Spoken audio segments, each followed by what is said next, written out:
Você está preparado para conhecer sua alma gêmea? Faz um ano que conheci a melhor garota do mundo em um bar local, a Melissa. Eu me apaixonei por ela de tal maneira que parecia que não conseguiria viver sem ela. Agora, tudo o que restou da nossa felicidade está neste relicário. Minha mãe é farmacêutica geral, mas ela nunca me entendeu. Ela queria que eu me casasse o quanto antes para dar a ela netos. Pelo menos 3, mas de preferência 5. Me parecia que eu não tinha a menor vocação para a vida familiar. Eu me achava nova demais, com uma vida toda pela frente. Você acha que os pais devem pressionar seus filhos? Apresentei Melissa à minha mãe, mas ela não se adequava aos padrões dela. Melissa tinha o cabelo roxo curtinho e tatus no corpo todo, mas por trás de tudo isso eu vi uma alma generosa.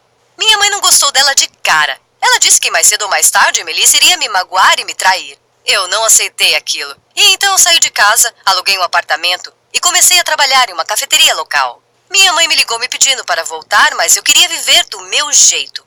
Certa vez, Melissa e eu decidimos nos encontrar em um bar, mas ela não apareceu. Ela não atendia o telefone e acabei indo até a casa dela. Eu tinha a cópia das chaves, mas chegando lá, nem precisei entrar. Vi Melissa algemada, sendo levada por uma viatura. Nenhum dos oficiais me explicou o que estava se passando. Voltei para minha mãe e chorei em seus braços o dia todo. Ela me tranquilizou. Ela não é para você, Kelly. Fiquei furiosa. Minha mãe não sabia nada sobre a Melissa. Ela não fez nada de errado.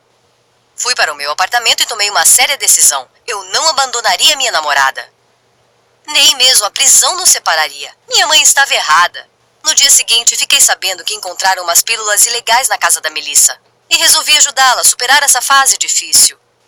Ao mesmo tempo, precisava conseguir dinheiro para contratar um bom advogado para ela, mas me ocorreu uma outra ideia. Decidi arranjar um emprego de faxineira na penitenciária dela. Mas quando liguei, inesperadamente me ofereceram um emprego de guarda. Os salários nas cadeias são baixos, porque praticamente qualquer um pode se inscrever. Apesar de ter apenas 19 anos, só precisei passar por algumas sessões de treinamento. Pensei que seria fácil, mas como eu era tonta... Você não faz ideia do que acontece atrás daquelas barras de ferro. Era terrível. Baratas e camundongos por todo lado. Uma vez na cantina, eu vi um rato enorme cair numa panela onde era preparada a refeição dos presos. Ele cozinhou ali. Em dado momento, o cozinheiro percebeu e, com a cara mais lavada, simplesmente jogou o bicho fora. Aquela sopa foi despejada em tigelas e eu fiquei com tanto nojo que não consegui comer nada durante 2 dias. Todos os guardas podiam morar em suas casas e ir à penitenciária em seus turnos. Mas eu não queria sair da cidade. E, além do mais, eu não tinha carro. Eu e vários outros guardas morávamos em um pequeno alojamento na penitenciária. As condições ali não eram muito melhores do que as das cadeias propriamente ditas. Havia fungos nas paredes e precisávamos cortar madeira como lenhadores para não congelarmos. Os cômodos eram úmidos. Tudo estava molhado e cheirando a folhas de outono úmidas. Pelo menos podíamos ir ao supermercado para comprar o que precisávamos. Afinal, os presos não tinham essa oportunidade. A maioria deles não recebia nenhuma visita sequer e nenhuma encomenda. Eu tinha tanta pena da Melissa. Eu vivia levando comida e outras coisas, tipo bons sabonetes e shampoos para ela. Aliás, a maioria das mulheres lá eram sujas, tinham um cheiro horrível e algumas não tomavam banho por semanas. No começo, Melissa reclamava que não conseguia dormir com elas na mesma cela. Mas depois pareceu se acostumar à rotina da prisão. Por exemplo, ela ficou muito amiga de uma das prisioneiras, a Wendy, e passou a me procurar cada vez menos. Estava naquele lugar horroroso só por causa dela para economizar uma grana para arranjar um bom advogado para ela. Certa noite, antes da janta, peguei a Melissa e sua amiga Wendy se beijando no canto da cela.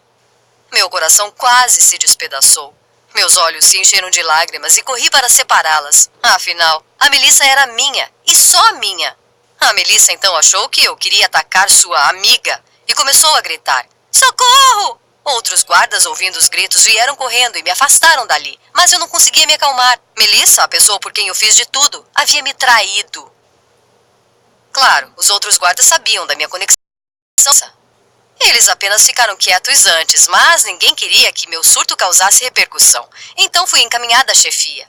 Naturalmente, recebi uma dura advertência e acabei sendo demitida. Mas não me importei. A garota por quem eu vivi, a única razão pela qual abandonei minha vida para trabalhar como guarda em uma prisão aos 19 anos, ao invés de ir para a faculdade, me traiu, como uma espécie de rato de cadeia.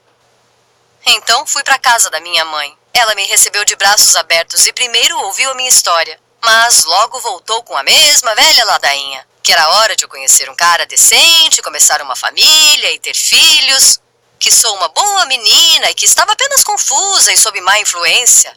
A da Melissa. Ela estava te levando para o mau caminho, querida. Não foi por acaso que encontraram aquelas pílulas embaixo da banheira dela. Espera aí. Como assim? Eu não acreditava no que estava ouvindo. Como minha mãe sabia que encontraram pílulas ilegais embaixo da banheira dela? Afinal, eu só fiquei sabendo disso no presídio. Pela própria Melissa. E nunca contei para minha mãe. Quanto mais forte minha mãe me abraçava, mais forte eu apertava o relicário em minha mão. E entendi tudo. Foi minha mãe quem colocou o medicamento na casa da Melissa. Ela fez uma cópia de chave da casa da Melissa e chamou a polícia. Acabou que minha mãe estava certa. Minha namorada realmente me traiu. E minha mãe, ela apenas quis me proteger de um sofrimento futuro. Claro que não contei para ninguém o que ela fez. Mas o que você acha? As mães sempre sabem mesmo o que é melhor para a felicidade dos filhos? Deixe seus comentários abaixo. Agora eu